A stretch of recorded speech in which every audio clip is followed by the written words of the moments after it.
Oh, hello there. Fancy seeing you here. So, I'm making a spicy, spiced carrot and coriander soup. And I'm probably going to do it with a grilled cheese toastie on the side as well, because that's comforting.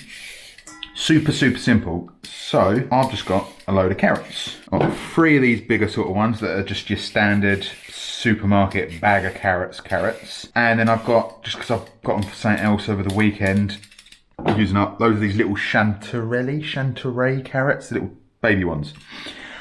I peeled the big ones. I'm not going to bother peeling the little ones because I haven't got that much time on my hands. Didn't really even need to bother peeling them. As long as you give them all a wash, it's good. I'm just going to top and tail them as well, because I don't want, probably the tails are all right, but the top bit where the plant part grows out, we don't want that.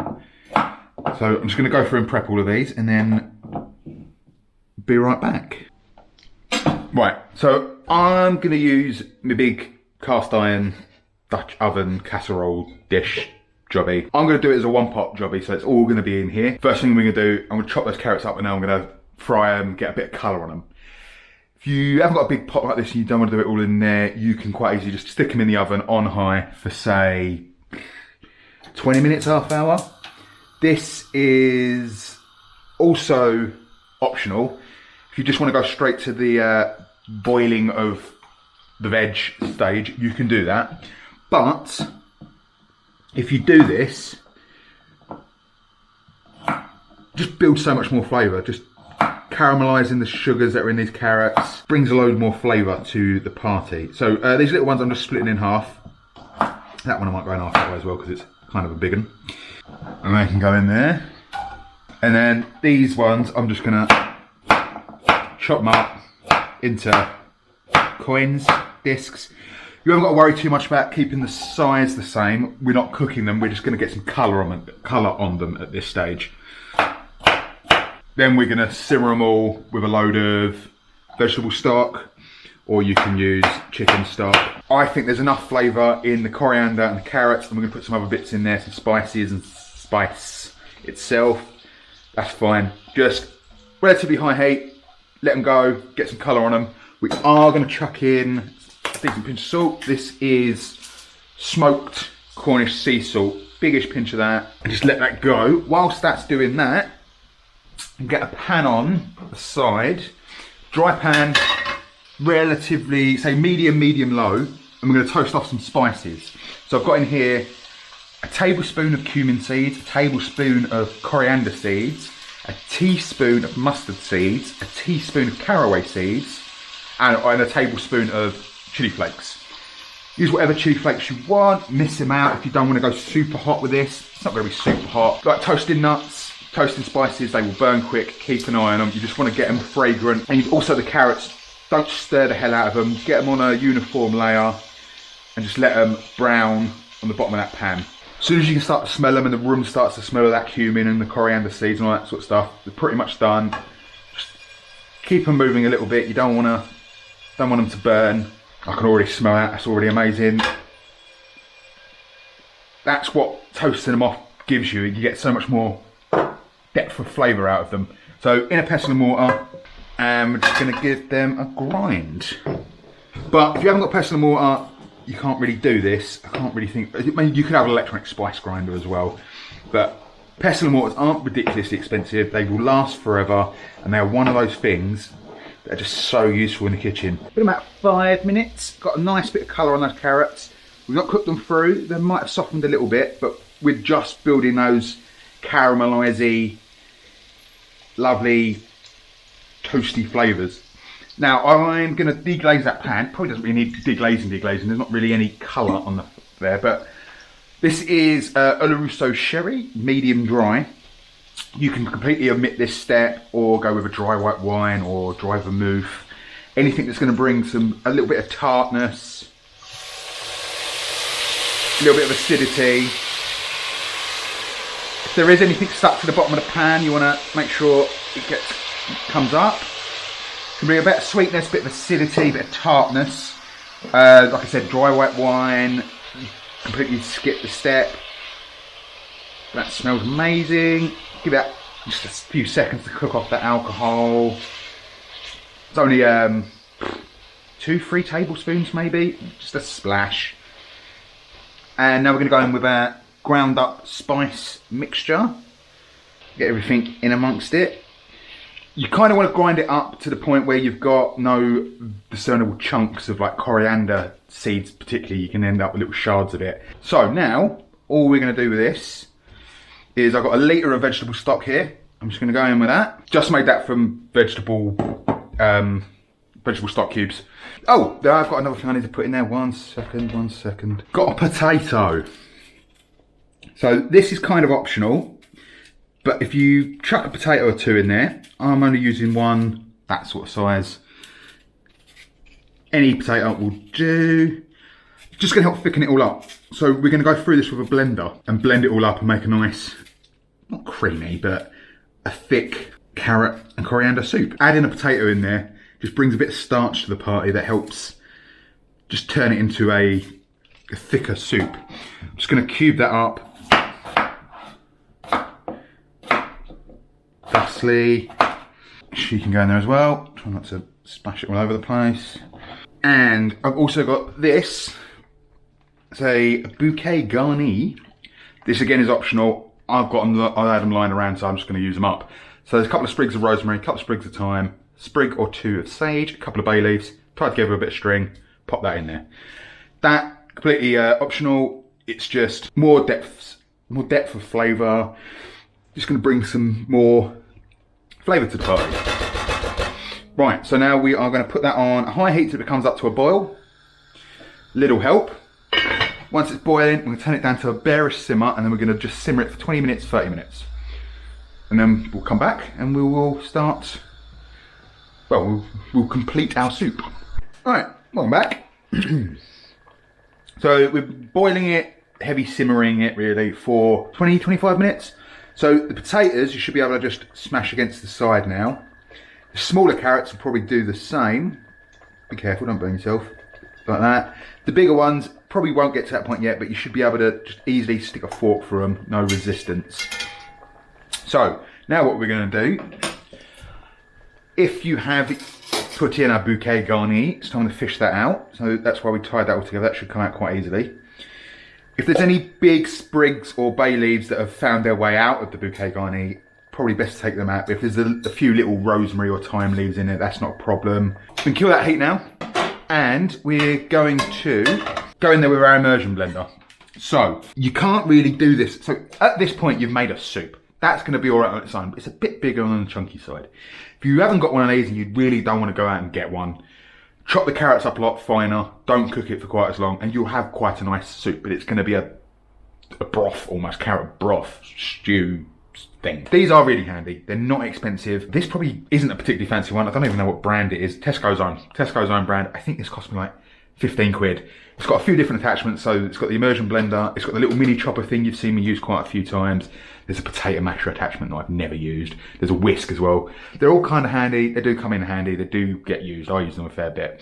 You can even pick these up like on Amazon, or I think there's like ones that don't have the detachable head. They're a bit more of a pain in the ass to keep clean, but you can probably pick them up for a £5. They are really handy. You can make mayonnaises with them. You can make soups with them. Blend stuff, chop stuff. The other option is a big stand blender. For something like this much, you're going to want a really decent heavy duty one of them, and they're going to be a lot more expensive than one of these. But all we're going to do, it's going to be noisy, so I'm just going to go in there with this, and we're just going to blitz everything up till it's just essentially a puree, a nice thick hearty soup. So be careful because it can spit all over the place. But we're just going to go through it like so until everything's a puree. Right, once you've got to a certain point, it's done. It depends on how diligent you want to be about it. If you don't mind some chunks, leave some chunks behind. If you want some chunks, leave some chunks behind. Bits like that, I like to get out because I like this to be like a proper creamy puree. So if you want to get to that point, what I tend to do is go through with a fork and just give it a little stir around until I find any chunks like that. And then give them the blitz. Like I said, it's completely up to you how diligently you want to do. No one's going to judge you. But that is beautiful. But we're going to kick up the coriander. We put some coriander seed in there. So I got the leftover of something else I use. So it's probably only half of one of these supermarket packets. Stalks and all, you can go as heavy on the coriander or as light as you want. The reason we didn't put this at the beginning, because this would have completely just disappeared in there. We don't need to cook it, we want it fresh. That's why we put the coriander seeds in to cook them out. And now we're gonna put in the fresh coriander to perk up that fresh coriander taste. All we're gonna do is gonna give it another little blitz through. We don't want to completely make that disappear. I like a few little specks of green in there. But again, completely up to you how you want it. So we're just gonna go through it once more with this. And kind of stir it through with the blender head. And this is where having the detachable head comes in handy, because I can take that off and I haven't got to worry about being attached to a plug. I can just get this and put it straight in the sink so it doesn't drip everywhere. Right, so now we've got soup. What we're going to do though is give it a little quick taste, seasoning. We're fine for salt. I am going to go in with a decent hearty, loads of cracks of black pepper, because carrots love a bit of black pepper.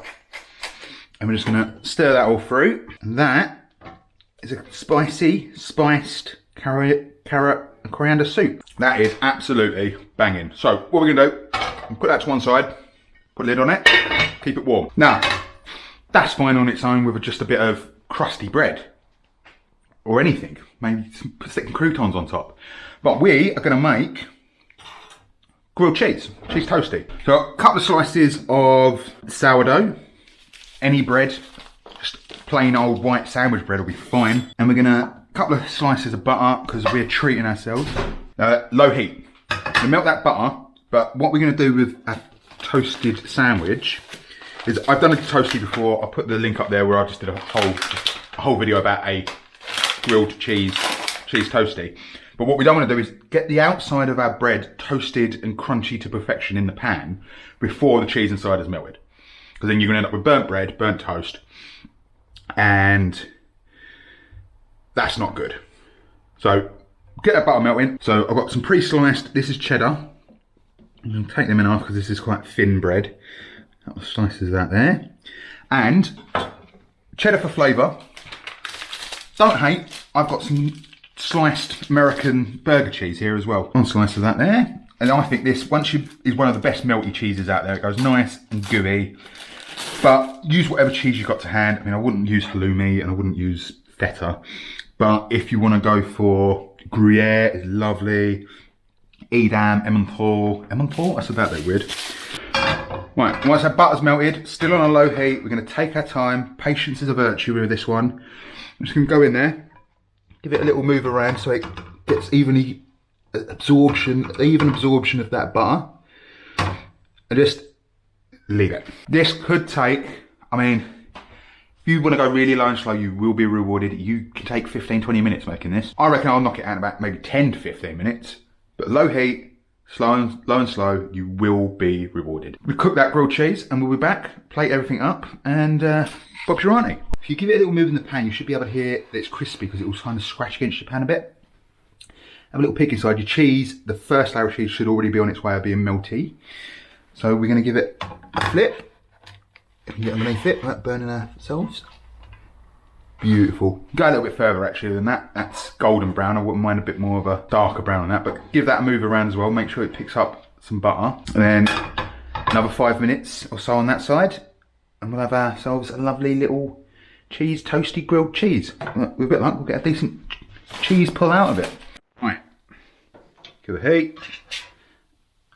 Out she comes.